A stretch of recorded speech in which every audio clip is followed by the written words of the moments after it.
Ladies and gentlemen, good day and welcome to Vedanta Limited's third quarter financial year 2024-25 earnings conference call. As a reminder, all participant lines will be in the listen-only mode, and there will be an opportunity for you to ask questions after the presentation concludes. Should you need assistance during the conference call, please signal an operator by pressing star then 0 on your touchtone phone. Please note that this conference is being recorded. Participants connected on webcast link may change the quality settings to 1080p to watch the proceedings on best quality. I now hand the conference over to Mr. Charanjit Singh, Group Head Investor Relations, Vedanta. Thank you, and over to you, sir. Thank you, Michelle. Good evening, everyone, and welcome to Vedanta Limited Q3 FY25 earnings call. On behalf of the team Vedanta, I thank you all for joining us today to discuss the company's quarter 3 and 9 months performance. I hope you had the chance to look at our press release, the earnings presentations, and the detailed financials, which are available on the stock exchanges websites and also on the company website. On this call, from the Vedanta leadership team, we have with us Mr. Arun Mishra, our Executive Director, Mr. Ajay Goyal, Group CFO, Mr. Ajay Agarwal, President Finance and Taxation, Mr. Sunil Gupta, CEO Aluminium Business, Mr. Anup Agarwal, CFO Aluminium Business, Mr. Hitesh Vaid, CFO Oil and Gas Business, and Mr. Chris Griffith, CEO Vedanta Base Metals. We'll start with an update on company's operational performance by Mr. Arun Mishra, followed by financial highlights by Mr. Ajay Goyal, before we open the lines for Q&A. This call is covered by the cautionary statement on slide 40 of the results presentation.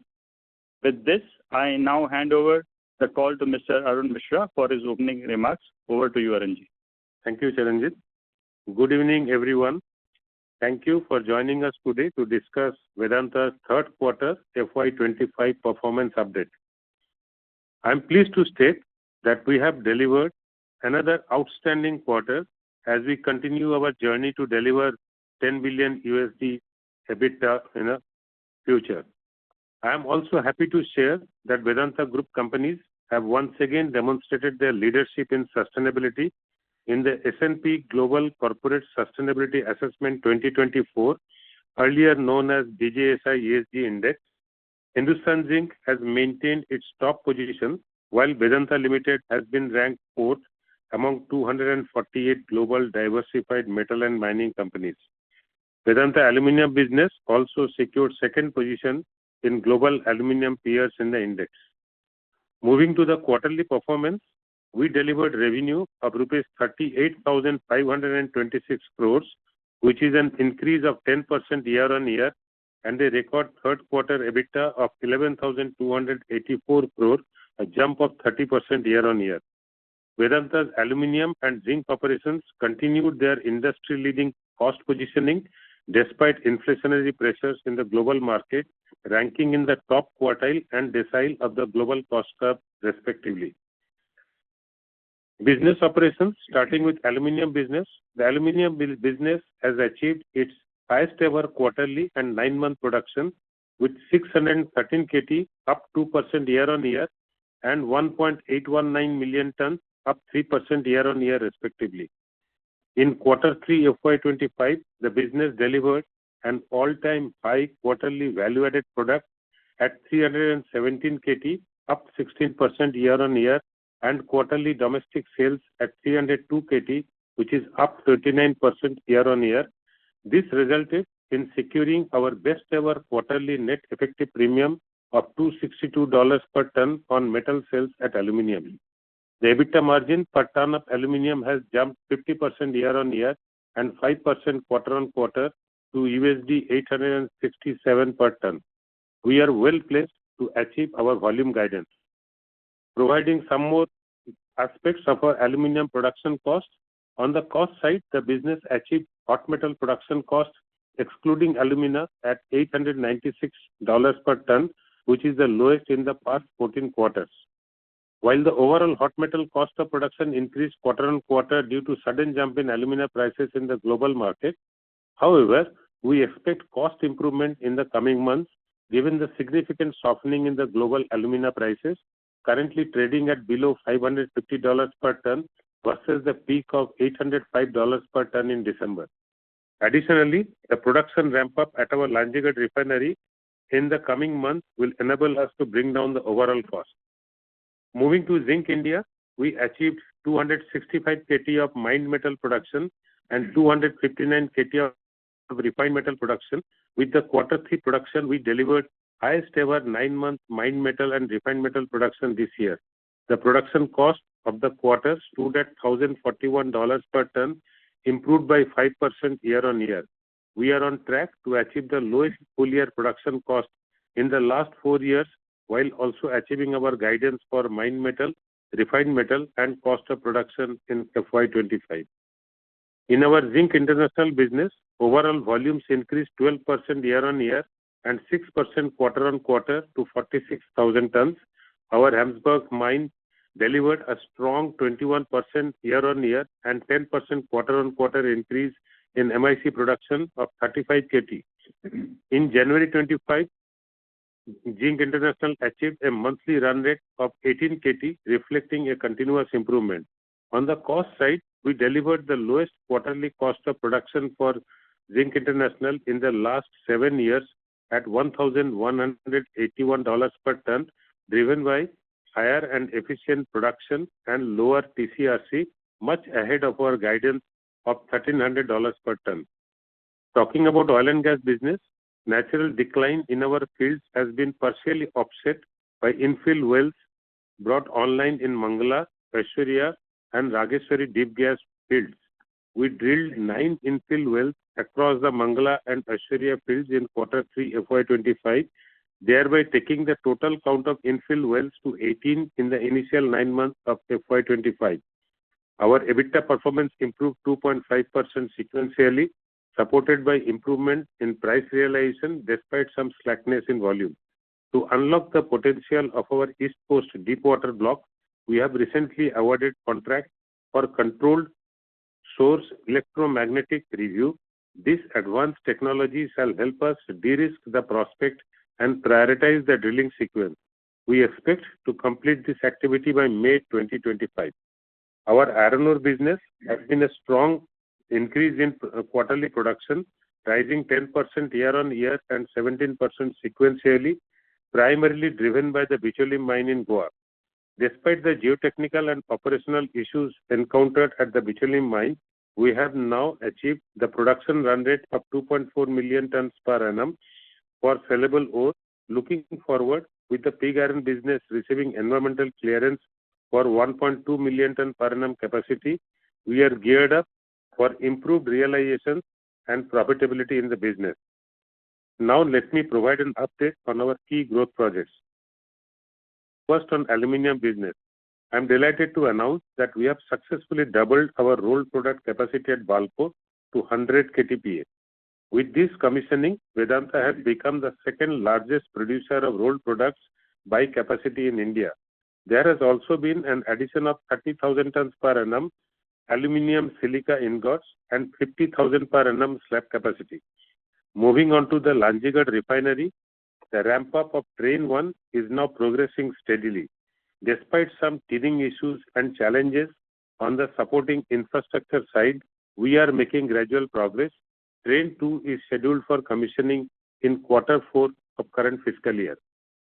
In addition, the Balco smelter expansion is now in an advanced stage with commissioning targeted in Q1 of FY26.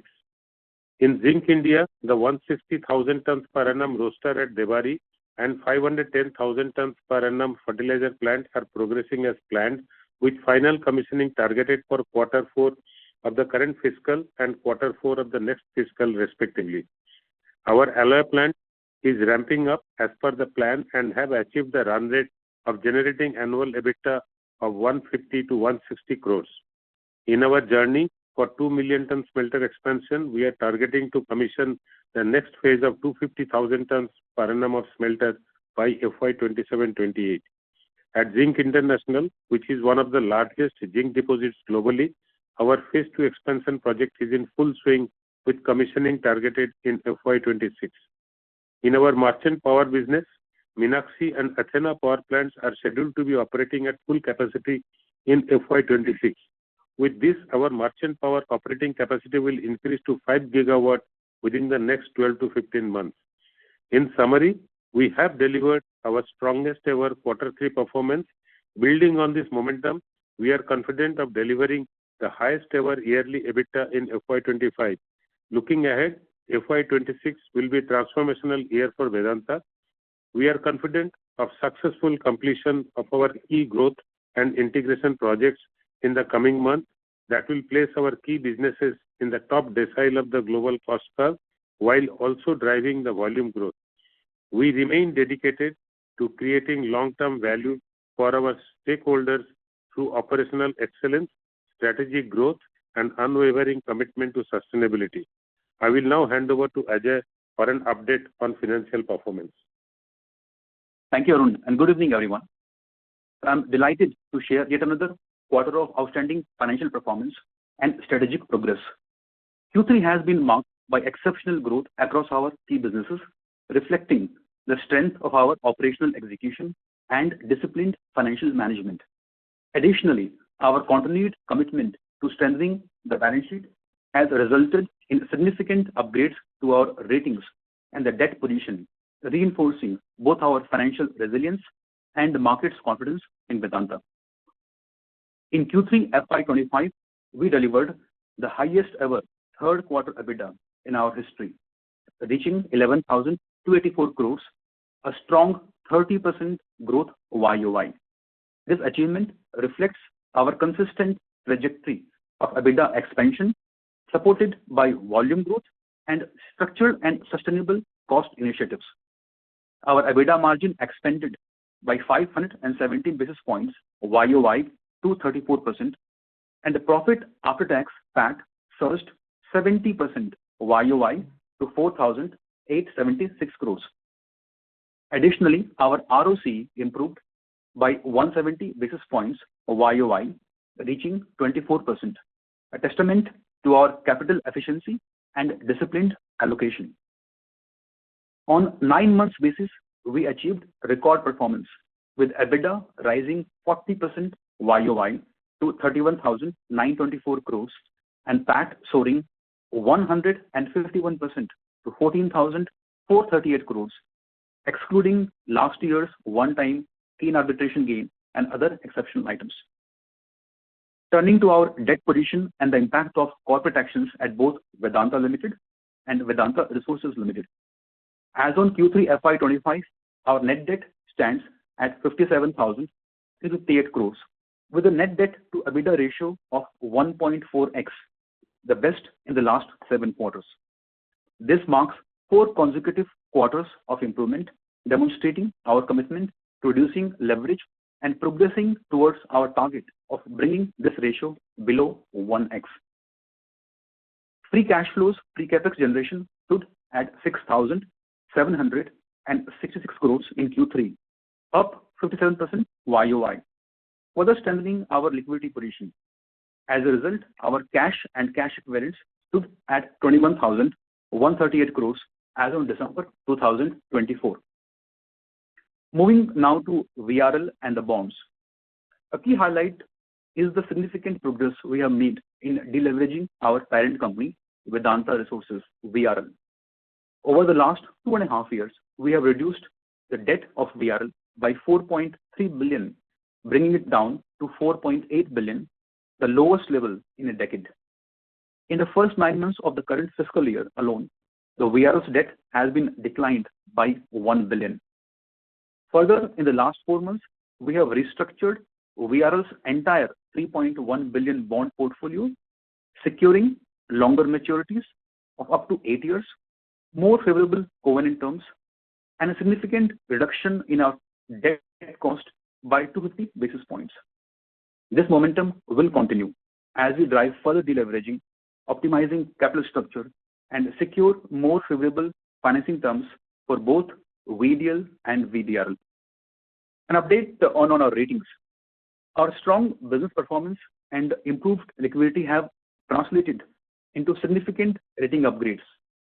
Both CRISIL and ICRA has augmented Vedanta's rating to AA, while VR has seen an impressive 6-notch improvement over the last 12 months, reaching a B+ rating.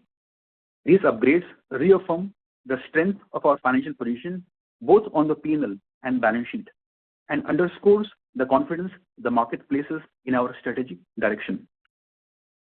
On the demerger front, we are in the important stage of execution. The shareholders and the creditors meeting scheduled on Feb 18th. This transformative step is poised to unlock significant value for our investors. In summary, Q3 has been a pivotal quarter, marked by strong financial performance, enhanced credit quality, balance sheet strength, and progress on the demerger. Looking ahead, we remain steadfast and are focused on robust cash generation, further deleveraging, and cost leadership.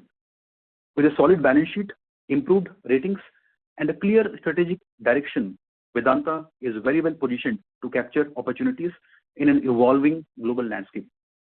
Thank you. I will now hand over to moderator for any Q&As. Thank you very much, sir. We will now begin with the question and answer session. Anyone who wishes to ask questions may press star and 1 on their touchtone phone. If you wish to withdraw yourself from the question queue, you may press star and 2. Participants are requested to use only handsets while asking a question. Ladies and gentlemen, we will wait for a moment while the question queue assembles.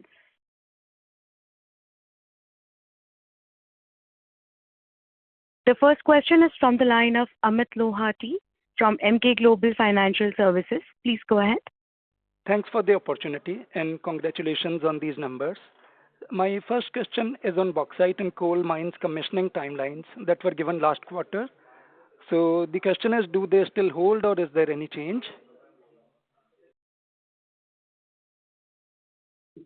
So bauxite and commissioning, so they still hold. We are looking at FY26, some in Q3, some in Q4. Yes. So in the last quarter, it was Q1 for the Sijimali bauxite mine. So is it changing? Yeah. Q1 of next fiscal, no? Yeah, Q1 of FY26. Correct. So my second question is that we have reported hot metal cost ex alumina at $900, which the company has highlighted that it is lowest in the last 3 years. So what has contributed to this benefit in Q3 and then are there enough levers with us to reduce it to even lower levels in the coming quarters? We have aluminium team on the call, Mr. Anup Agarwal and Sunil Gupta. Anup, would you please address this question? Yes. Thanks, Ajay. So, Amit, to your question, if you would recall, last time I had covered that in power due to increased materialization, better GCV, and the better planned PLS, the cost will progressively come down in the next 2 quarters. And we had also indicated a number of $40-50. And you can see that of it, $25 has come down in Q3. Another $20-25 we believe will come down in Q4. And to your question whether we have further levers, I can say that the lever may be to an extent of $100. Maybe $30-40 will come out of the operating efficiencies, and the balance will come as and when we ramp up our captive coal blocks. Okay, thank you. Very clear. That answers your question. Thank you. Thank you. The next question is from the line of Amit Dixit from ICICI Securities. Please go ahead. Yeah, hi. Good evening, everyone. And thanks for the opportunity. First of all, congratulations for a very good set of numbers in a very challenging quarter.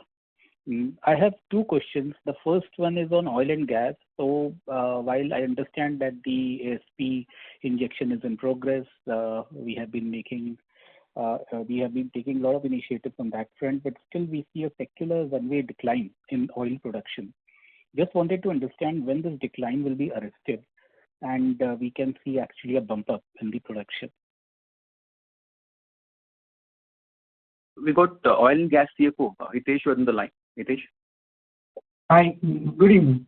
From an oil and gas field point of view, our current production is primarily from the the discoveries which we made long time back, and as it happens in this industry, that these fields start maturing and declining.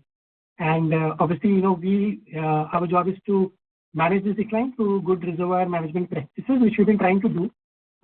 One of the drivers for us to arrest this decline materially and move up the curve is, of course, the benefit which ASP injection will help us.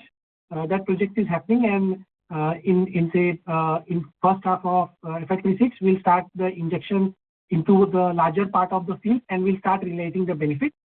But in terms of near-term volume acceleration, what we're trying to do is work on infill opportunities in our existing field and try to manage that decline. So that is the objective twofold. One is to accelerate that ASP injection process so that we can correct the decline and move the curve upward. And second is, how do we bring in more infill wells to manage our current decline? And of course, as we had said earlier as well, that beyond this, what we are also trying to do is build a larger portfolio so that we have additional opportunities through which the volume can come in. So, for example, our OLP block, which is the JF field, which is currently producing around 3,000 to 4,000 barrels, that is what, and which gives us an extra cash per barrel. We are going to drill a couple of more wells in the same block in 2.5 months' time, and that will give us near-term volume opportunity. And beyond that, of course, northeast where we are doing exploration, that is at least the well which we are doing now has given us positive results, and we hope to make that work. And the other part, which is the bigger part in our piece, is the deep water block, where we have just started the survey. Also, the contract has been awarded, and by May we should be ready with our drilling plan to start next year. So that's the broad plan of how we are trying to manage the current production, as well as what we are doing to have an uptick in volume going forward in the next financial year. Thanks, Hitesh. Very elaborate answer. So what it means is that in H2 FY26, maybe we can see the production bumping up if all these initiatives and steps go in the right direction. Will it be a reasonable assumption? The way I will interpret is that for H2 we will see the benefit, the largest and benefit from the ASP injection, which we have already invested money and are doing a small injection as well as of now. But from now to the next 6 months, we are doing a lot of infill wells for which the approval was there, and those wells are also starting to come online. So we'll start seeing incremental volumes from them, which will arrest our decline and have a stable volume going forward. Okay, got it. The second question is on Zinc International. Now, massive improvement in cost, something that we have not seen in Zinc India as well. But of course, the scope to improve existed much more in international. So just wanted to understand how much of this decline is sustainable, because it is much beyond your own guidance. So what are the key drivers behind it, and how much of it is sustainable going forward? Requesting Chris to address this. And also, in case, Chris, you want to give the bigger picture for overall base metal and KCM. Okay, Ajay, thanks. So thanks for the question.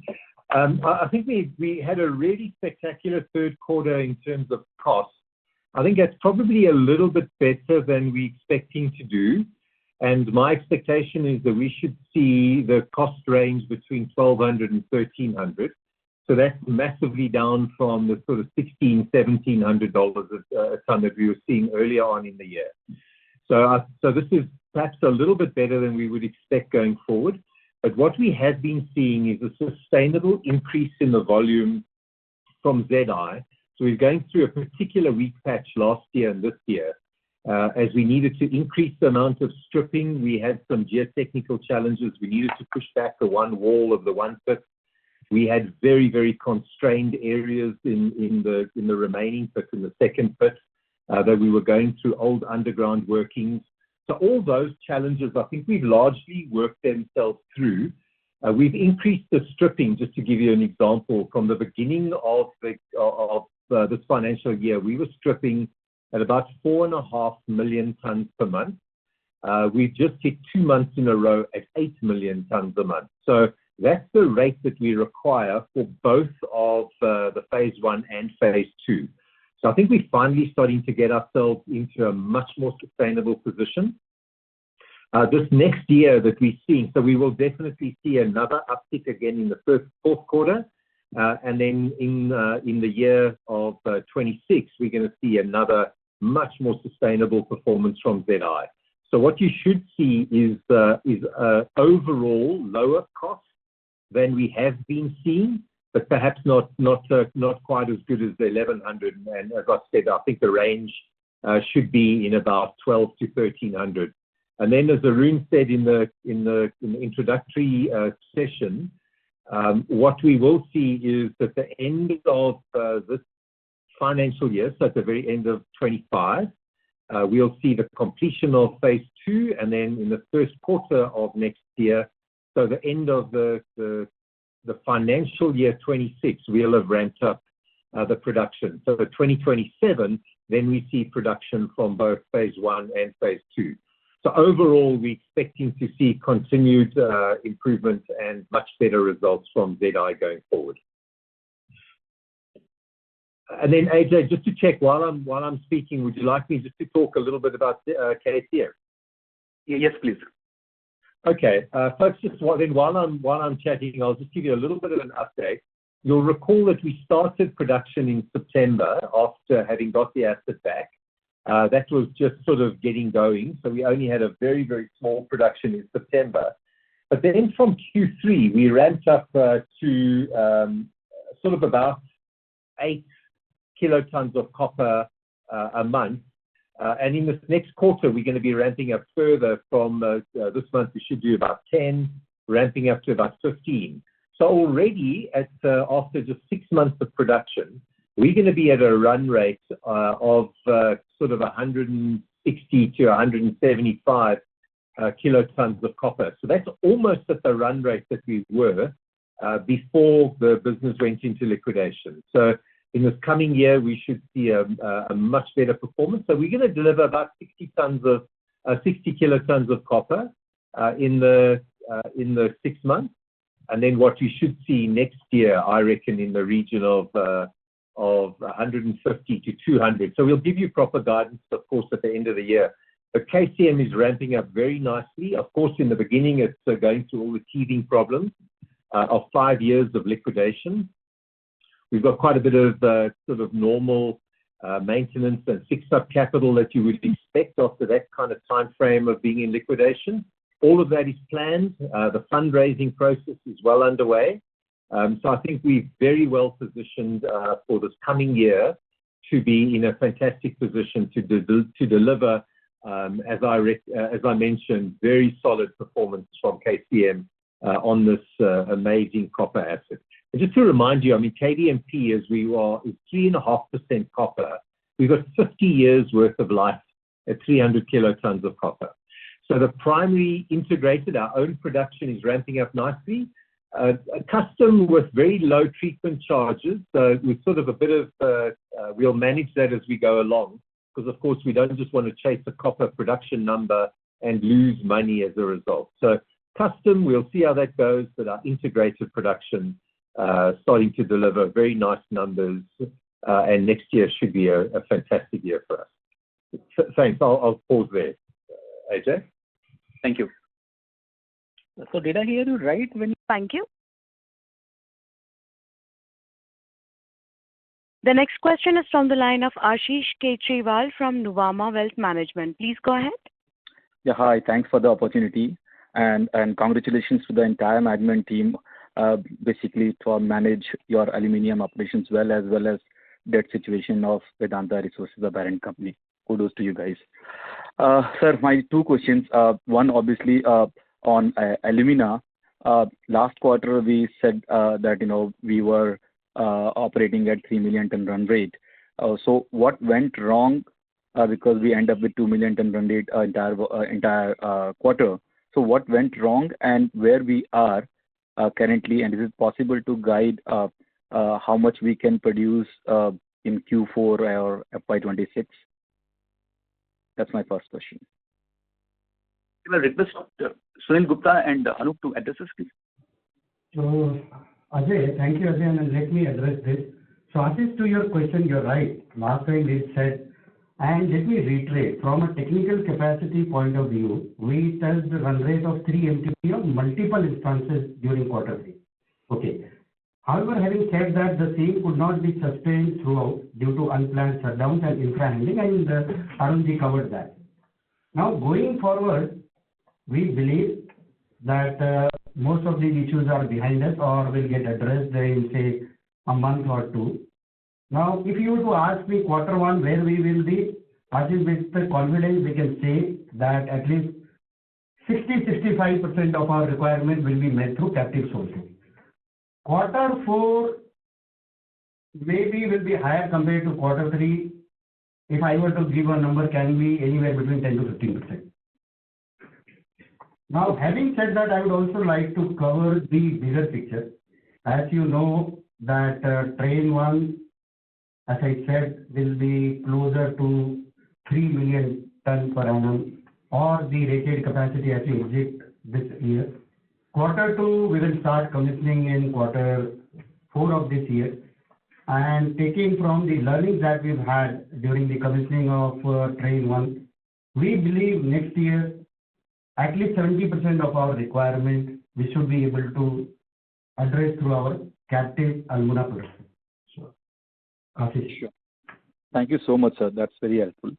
Second question is on international zinc. What we heard is that in Jan we were operating at 18,000 tons per month, and obviously, as you mentioned, that it's going to ramp up further. So, because we have seen many times lots of issues going over there, and because of which our production fluctuates. So, are we seeing that now these sort of issues are behind us, and at least we can do 18,000-20,000 tons per month going forward? And when the second phase of expansion is going to be commissioned, are we seeing any volumes coming in for the second phase in FY26? Requesting Chris to address, please.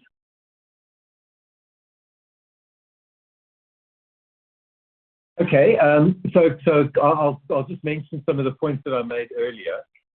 Is that we have made significant progress in addressing the challenges that were hampering us, and those were just to recap, a historical understripping, a number of geotechnical issues which forced us to actually stop one of the 2 pits and push back the whole wall. That process will still be taking the whole of this coming year, the whole of 26 to complete. Because we stopped one of the 2 pits, we only had the 1 pit. We are delivering volume out of one of the 2 pits. So we're getting ourselves into a much more sustainable position. We also were mining through historical underground working. So the 1 pit of the 2 that we had was going through underground holes that made it very difficult to have open pit mining. Now, I mentioned that we have made substantial progress. We've mined through those underground workings. We still only have 1 pit available, and during the course of 26, we get ourselves into a position where we start getting 2 pits producing. So now I think 26 will still be a fairly challenging year for us. But we should see a substantial increase in the production from ZI. So we should do somewhere between 160 and 180 kilotons of production this year. And next year, this is not our guidance. We'll give official guidance at the end of the year. But we'll see somewhere between sort of 240, 250 kilotons of production from Gamsberg and Black Mountain next year. So a very substantial pickup in production, over 20-25% next year. But what we won't see is any of the production, because we only finished the phase 2 plant at the end of the financial year 26. So you'll see both phase 1 and phase 2 delivering in 2027. So next year, to summarize all of that, much better production. We've worked ourselves through most of the problems. We at a run rate of stripping, I mentioned 8.5 million tons per month is double what we were started at the beginning of the year, 4.5. So we're stripping at the rate now that we need for both plants. So we've got a little bit of catch up to do, and we'll see that catching up during the course of 2026. So I would say that 2026, most of the problems are worked through, but we're still going to be, I think, fairly tight. And under those circumstances, if anything goes wrong, then it does impact you. But we're going to be in a much better position next year. And then from 2027 onwards, you're going to see ZI in a fantastic position. And then it'll be generating cash flow that I think we'll be proud of. Thanks. That's great, Krish. Thank you so much and all the best. Thank you. Thank you. The next question is from the line of Ritesh Shah from Investec. Please go ahead. Yeah, hi. Thanks for the opportunity and congratulations for a great refi. First question was on capital allocation. I think Chris made a comment on TCRC and he also indicated looking at integrated production. So just wanted to have some thoughts on, I don't know whether it's with respect to the MOU in Saudi Arabia, $2 billion. Will it be at Vedanta India level or at VRL level? How should we look into that?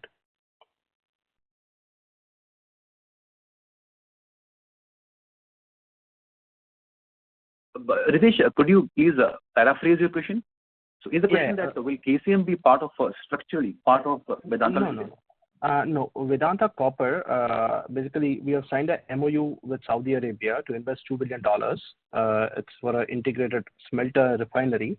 So wanted to understand what the status of this particular project is and whether it will fall at Vedanta India or at VRL level.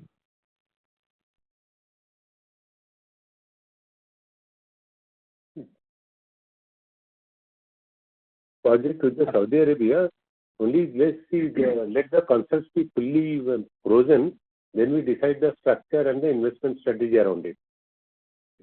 Right. But so do we have clarity that we intend to have it at structuring? Sorry, sir. Go ahead. Yes, from a structuring viewpoint, it is a part of Vedanta India console. So it is a part of VDL and not VRL. Now, in terms of project status, yes, it is progressing quite well on schedule. And from allocation of capital viewpoint, the number that you heard is $2 billion. That is over the time frame multiple years. But in the near future, over next couple of quarters, it is very, very small.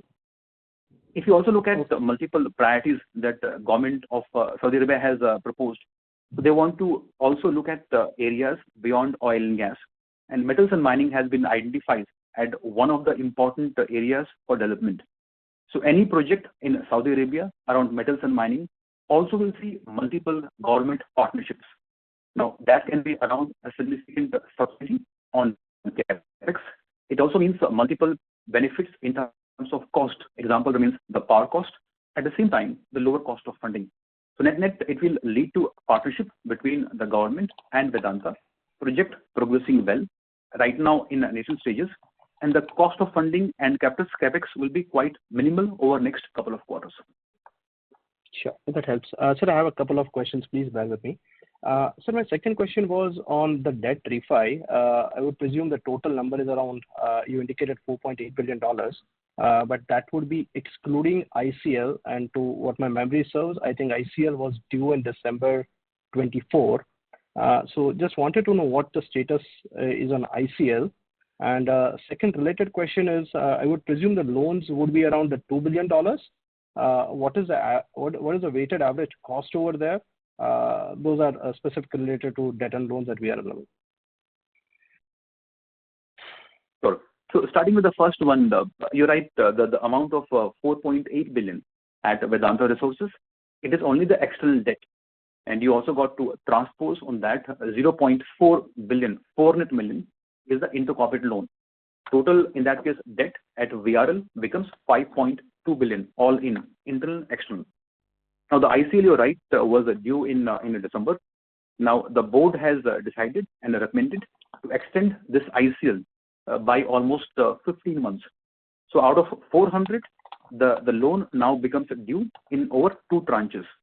So 200 million is due in January 26. So it is 1 year from now.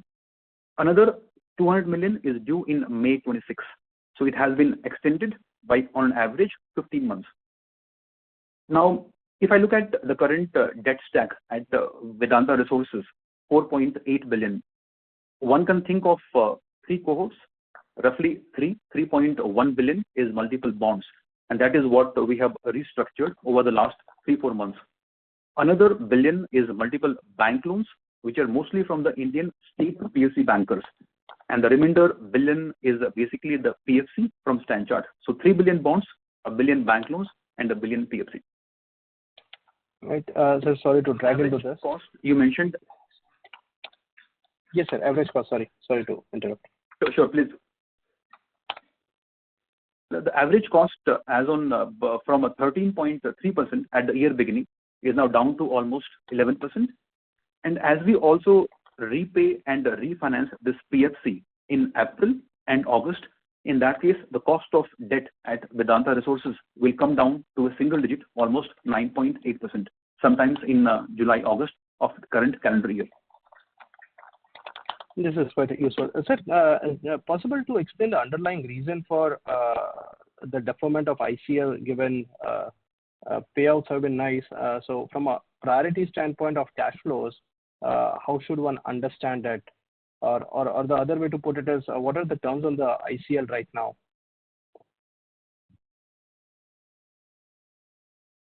See, if you look at overall group's cash management and maybe look back over the last 9 months, where VRL has been deleveraged by 1 billion. Even at Vedanta Limited, which is led by operating free cash flows and the multiple corporate actions, so be it QIP, offer for sale for zinc 1.5%, we have significant cash and cash equivalent, as I mentioned, 21,000 crore rupees. The feedback from the investors, both from the debt and equity, has been to look at this ICL deferred by almost 1 more year. So it does help the group in terms of optimal cash management and of course following the due process, which means we take board approval and even multiple legal opinions and view by the EY. So it is the cash management overall. Sure. Sir, few bookkeeping questions. We have not touched upon Athena and Meenakshi. I think Arunji in the initial remarks indicated that we expect that commissioning in FY26. Please correct me if I'm wrong. Wanted to understand the commissioning schedule over here. Are we looking at short-term, long-term PPAs, what the status is, and do we have any linkages or are we looking at imported coal? Just trying to understand the economics and the cash flow from the power assets, which are quite significant. So both Meenakshi and Athena, yes, you are correct. Sometime it will supposed to come to full capacity in FY26. Of course, coal always will look at as much as domestic coal linkage-wise possible running through options. Also, we will look at synergy with our coal mines allocated to other units. How do we synergize that? That could be another option. And yes, they will have a final capacity of 5 gigawatt maybe in next 12 to 15 months once they're commissioned. Sir, I was looking at more detailing. Probably I'll join back the queue with the same follow-up question. I'll join back the queue. Thank you, sir. Yeah. Thank you. The next question is from the line of Rashi Chopra from Citigroup. Please go ahead. Thank you. Just continuing with the question on the debt. So now the interest cost should be somewhere around 515 million, right? And from a repayment perspective, this year is about 800 million for the standstill loan. And what would the amount be for next year? This is for PLC. Okay, so maybe Rashi, I will give you overall picture for Vedanta Resources. And you're right, with the recent deleveraging and the bond refinancing, the interest cost at VRL for the full fiscal is almost 500 million, half a billion. The total repayment due next fiscal is about 900 million. So 0.9 billion is a principal, 0.5 billion is the interest, so 1.4. Now how this will be serviced? There are two sources of cash and income at Vedanta Resources. Brand fee is a 400 to 450 million, and that leaves 950 to a billion as the principal. Now, as you may have seen over the last 3 odd years, the payment of dividend and at VRL receipt is about 2.5 odd billion. So going forward, even by paying almost 1/3 the dividend of historical average, the VRL debt can be easily managed. So it is a 0.9 principal and 0.5 interest cost, 1.4 for the full fiscal. Thank you. And for FY27, what is that number in terms of the principal repayment? Principal is almost 650 million, and the interest cost will be even lesser. I would say almost 400 to 450. So give and take 1 to 1.1 billion, both principal and the interest in FY27. Got it. And at the India level, what is due for repayment now in this year, FY25? 600 million or? For the current fiscal? Yes. It's if you look at Vedanta Limited standalone, it is, you're right, almost $500 million, and Vedanta console about 1.2 billion. And for India, as you know, it's a different ratio because our entire debt is secured, and so refinancing or repayment is a bit different at Vedanta India console. Got it. On the capex side, what has been spent in? I mean, are you on track for your 1.9 billion target? Or what has been spent in the 9 months? So 9 months is about 1.15 billion. And we will be in the ballpark of 1.5 to 1.6 billion in the current fiscal on capex. And just one last question for me on the I think this time you haven't given the slide with your targeted volume and cost. So for aluminium, the original target was, I think, for FY25 2.3, 2.4. So where are we at now for the fourth quarter?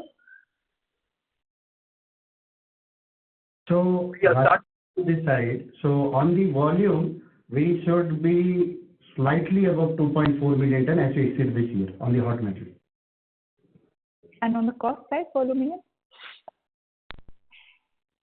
The cost, let me tell you. See, you in the quarter one, let me tell you, and we spoke. The cost drivers from here would be one, the captive alumina as we ramp up our alumina, and on the bottom alumina, we've already spoken about the prices coming down from the levels of $800 to $500.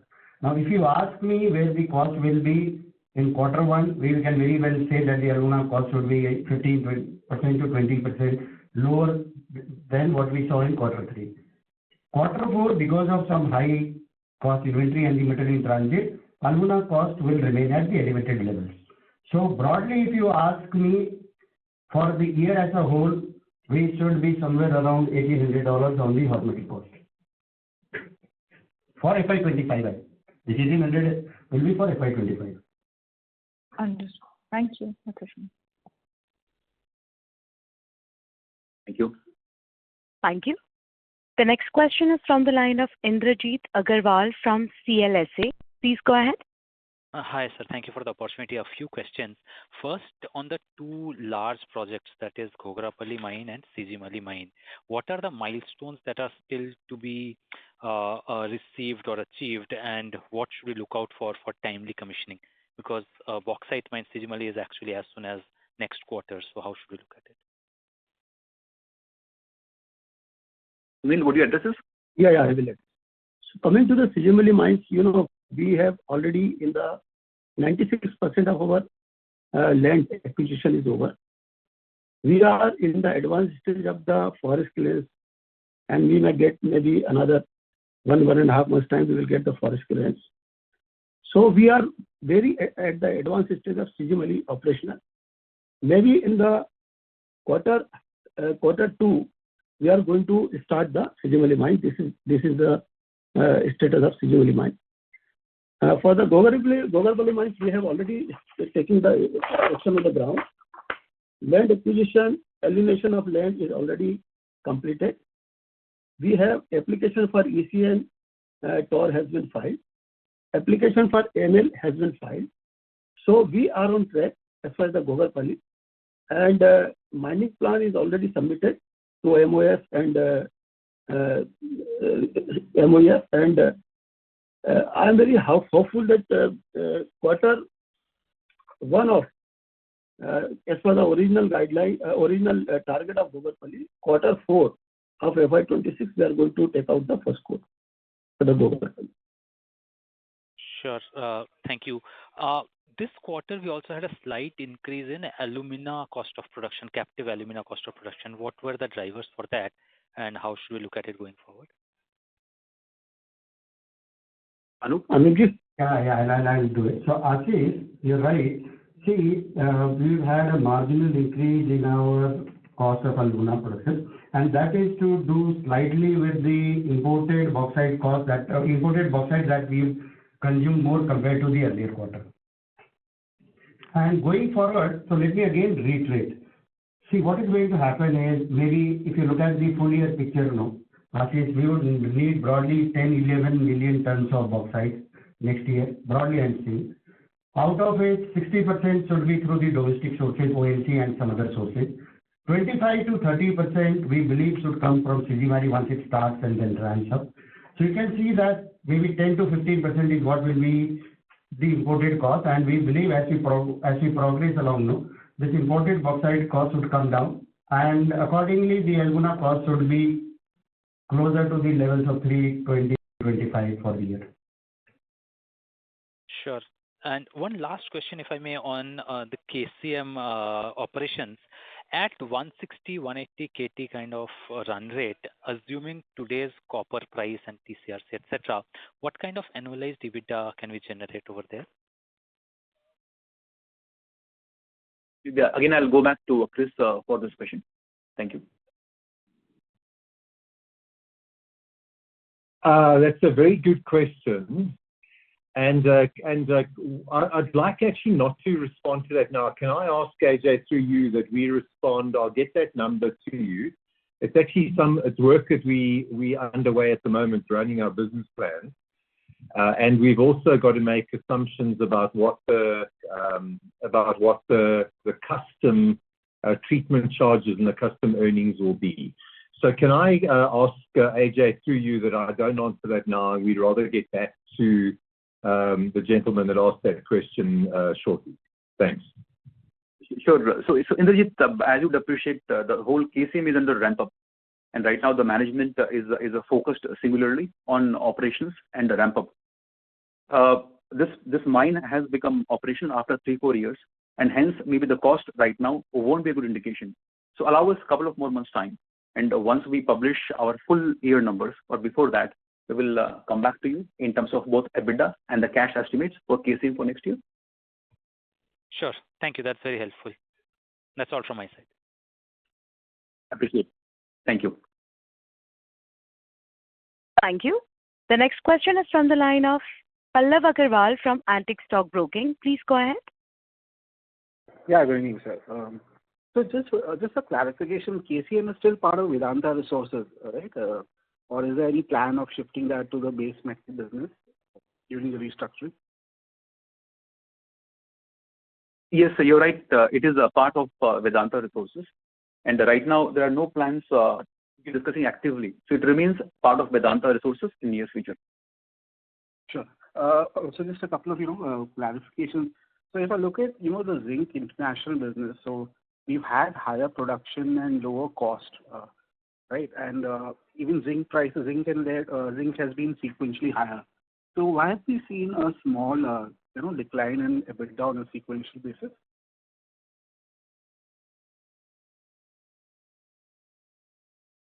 Chris, would you want to address that?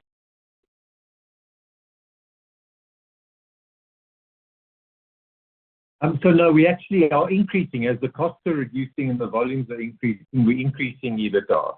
So, and that'll continue again for this fourth quarter as we once again increase production. You'll see an increased EBITDA for Q4, and of course, likewise, that'll continue into 26. So, Chris, I was actually referring to the sequential. There's small. Yeah, please go ahead. You're right. Maybe there's a small impact. Yes. So yes, there's a higher volumes, the lower cost as well. And if you look at sequentially, maybe the EBITDA in the second quarter, 378, and the third quarter is 54. Small difference, and that is mostly one can attribute towards pricing. Sorry, could you repeat that? Which pricing? So the overall, the pricing is the reason, but overall the volumes are better, and so is the cost. The small impact on EBITDA is a function of mostly pricing. So if you see the zinc pricing in the second quarter was a bit different than the second quarter. Sure, okay, because the average was higher in the third quarter, but yeah, maybe the timing difference could lead to that. So, similarly on the oil and gas business, the crude prices were down sequentially, and OPEX also, as per the presentation, went up sequentially. Even the production, there was a decline. So, but we've had sequentially higher EBITDA. So, any particular reason for that? Hitesh? Yeah. Hi. See, in the oil and gas business, beyond the oil price, volume and cost, one of the factors is, our recovery from the revenue of the spend which we do on capex. And as I said, we have started, investing money in new infill wells, which will help us to gain volume in the near term, as well as the ASP project where, the work is happening on the ground. Since I'm spending a bit more in infill wells and development, my profit sharing, goes down, and that's why my EBITDA goes up, even though there is a marginal, change in the volume as well as, a bit uptick in costs. So basically, the capex affects the profit sharing with the government, and so that is leading to this increase. Yeah, correct. Because now I'm putting more money to bring, volume in the near term, so that helps me to generate additional revenue in EBITDA, which I'm investing in the business. Sure. Finally, just on the power business, we've seen a pretty sharp decline in EBITDA on a sequential basis. So, is this, because of higher costs over there, or does something change in the TSPL, profitability?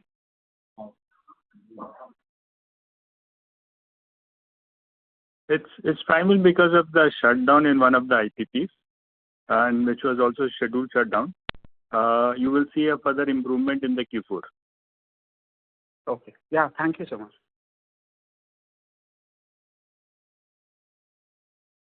Thank you. Ladies and gentlemen, this will be the last question for today, which is from the line of Sumangal Nevatia from Kotak Securities. Please go ahead. Yeah, thank you for the chance. A couple of quick questions. First, on bauxite, we shared that roughly we're expecting 25% from CG Malay and 25% from imports. Just want to understand what could be the cost difference at the bauxite level or alumina level between these two?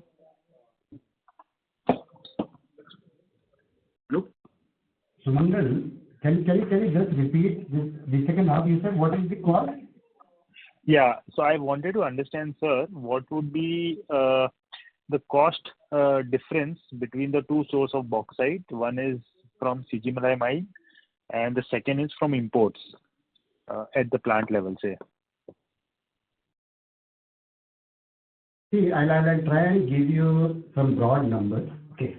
Now, CG Malay should be closer to the bauxite cost that we get from our OMC mines. That is what we're looking at. And of course, the imported bauxite costs have been slightly 25-30% higher than the domestic bauxite sources.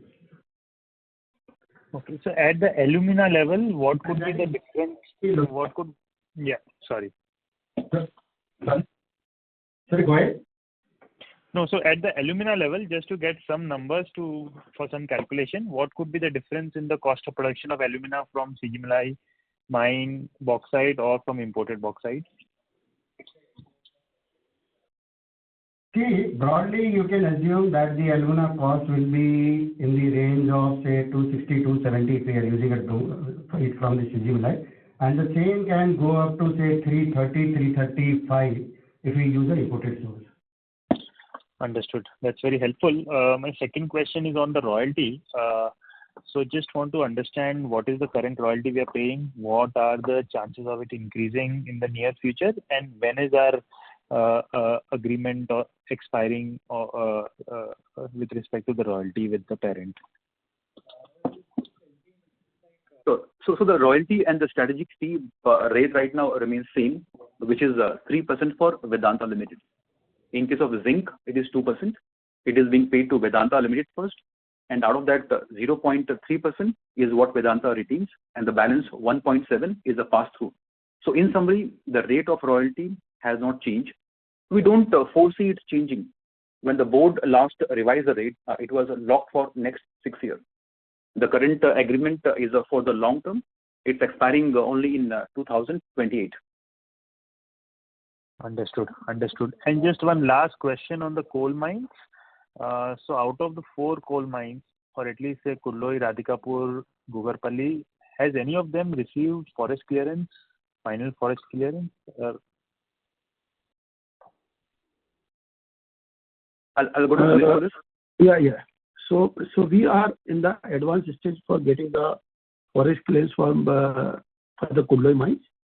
So maybe another 1 month's time we are expecting forest clearance for the Kulloi mines. And the Gugarpalli, as I told that we have only applied for a mining lease. So it will take another for forest clearance it will take time. For the Kulloi, for sure we are going to get for within 1 month's time. And what about Radhikapur, sir? Radhikapur, we are progressing well with Radhikapur. We have already got the EC, so there is no issue in that. So Radhikapur, there is no problem.